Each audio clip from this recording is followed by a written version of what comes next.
चलो आज हम एक ऐसी जगह पे जाए, ये जगह लोकतंत्र के लिए बहुत मायने रखती है और लोकतंत्र के लिए इसका क्या इम्पोर्टेंट है। हम अहमदाबाद में आ गए हैं, गुजरात का। आप देखो, एक वेयर हाउस स्टोरेज ईवीएम और वीवीपीएटी का स्टोरेज है और यहाँ सारी पेटियां रखी हुई है जो सबसे खतरनाक चीज लोकतंत्र के लिए है। ये लोकतंत्र खतरे में ये सब की वजह से है। जब तक ईवीएम और वीवीपीएटी हटाने के लिए हम मैदान में नहीं आएंगे तब तक लोकतंत्र खतरे में रहेगा। बांग्लादेश के लोगों ने और बांग्लादेश की राजकीय पार्टियों ने ईवीएम हटाने में सफलता प्राप्त की है। हम लोगों को भी ये मायाजाल को, ये डब्बे में कैद है लोकतंत्र, उसको छुड़ाने के लिए, लड़ने के लिए और ये हटाने के लिए बाहर आना पड़ेगा। रविवार के दिन 2 दिन के बाद मैं 5 बजे करीब फेसबुक लाइव और यूट्यूब पर लाइव करूंगा। तो ईवीएम हटाने के लिए क्या क्या प्रोग्राम करना है और कैसे करना है वो भी मैं आपको बताऊंगा। आप लोगों को जिसको भी इंटरेस्ट है वो ये मुहिम में जुड़िए। जय हिंद। मेरे भारतवासियों, आज हम लोकतंत्र की नींव हिला देने वाले टॉपिक की चर्चा करने जा रहे हैं। पूरी वीडियो देखना आखिर तक। शायद विपक्ष एकजुट होकर नहीं जागेगा तो शायद ये आखिरी चुनाव भी हो सकता है। ये वीडियो को लोकतंत्र के लिए आखिर तक देखना। सबसे पहले दोस्तों ये वीडियो देखे, नहीं लड़ेंगे तो वरना बहुत देर हो जाएगी और आने वाली पीढ़ी हमें माफ नहीं करेगी और नामर्द और नपुंसक हमें समझेगी। उठे मुश्किल भले मौसम मिले, बढ़ते कदम न रुक पाएंगे, कोई रोक सके तो रोक ले।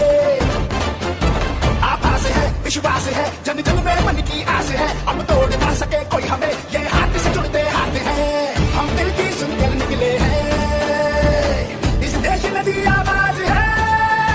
बोले साथ हमारे कौन चलेगा, बोले साथ हमारे कौन चलेगा, बोले साथ हमारे कौन चलेगा।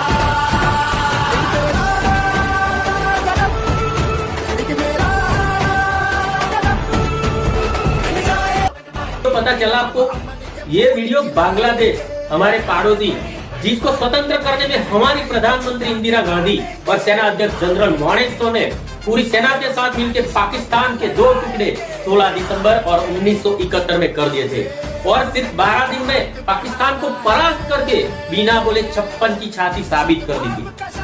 2 दिन पहले इस बांग्लादेश की सरकार और इलेक्शन कमीशन ऑफ बांग्लादेश को ये जनता के सामने झुकना पड़ा और बांग्लादेश चुनाव आयोग इलेक्शन कमीशन ऑफ बांग्लादेश को अगले संसदीय चुनाव में इलेक्ट्रॉनिक वोटिंग मशीन का इस्तेमाल नहीं करने का फैसला लेना पड़ा।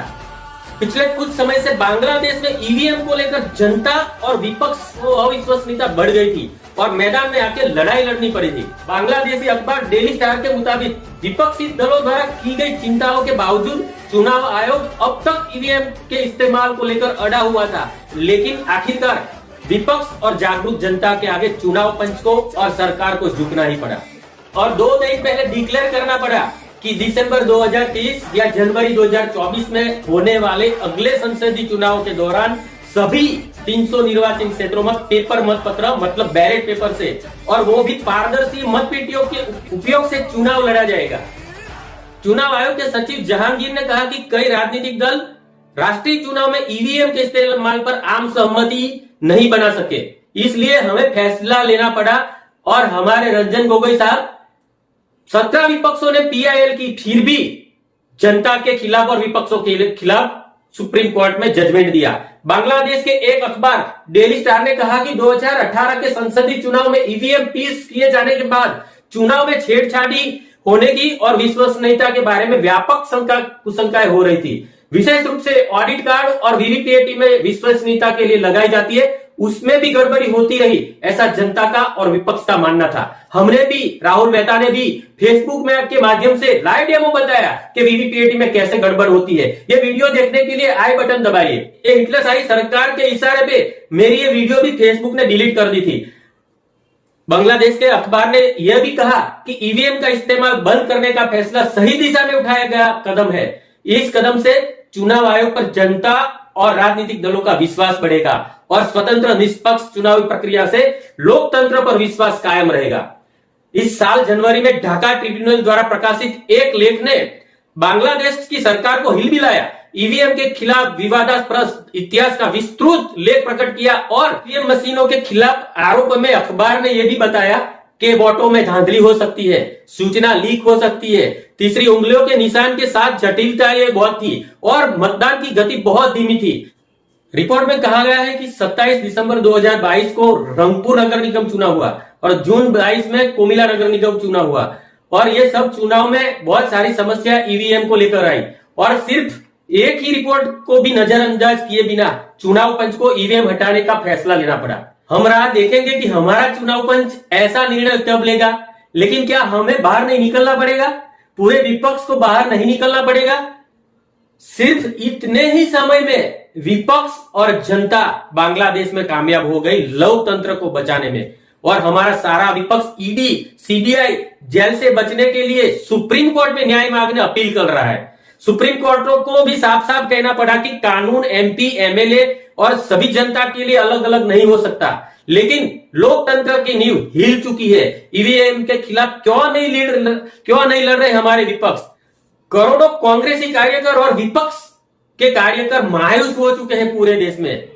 क्या वो पता नहीं है राहुल गांधी को और सभी पार्टियों के नेताओं को? भारत जोड़ो यात्रा को बहुत बड़ा जन समर्थन मिला राहुल जी आपको, लेकिन राहुल जी आप अदानी के साथ साथ ईवीएम के खिलाफ भी मैदान में आ जाओ, हम सब तैयार हैं। ऐसे बांग्लादेश के लोगों और विपक्ष लड़े, ऐसे हम भी बाहर आएंगे। 2024 के बाद यदि ईवीएम बाबा से चुनाव हुआ तो जेल में जाने के लिए सब तैयार हो जाओ या फिर राजनीति छोड़नी पड़ेगी। कुछ लोगों को जैसे शरद पवार साहब, कपिल सिब्बल साहब ईवीएम के खिलाफ मैदान में निकल पड़े हैं, उसको व्यापक समर्थन हमें देना पड़ेगा और सभी पॉलिटिकल पार्टियों को भी साथ देना पड़ेगा। नहीं लड़ेंगे तो वरना बहुत देर हो जाएगी और आने वाली पीढ़ी हमें माफ नहीं करेगी और नामर्द और नपुंसक हमें समझेगी। अतुल पटेल का वंदे स्वराज। दोस्तों, यदि मेरी ये वीडियो आपको पसंद आई है तो ये वीडियो पूरे देश में शेयर करना और हमारा चैनल सत्याग्रह सब्सक्राइब करना। हम सत्याग्रह करेंगे और लड़ेंगे और ईवीएम को भी हटाएंगे। तूफान उठे, मुश्किल भले मौसम मिले, बढ़ते कदम न रुक पाएंगे।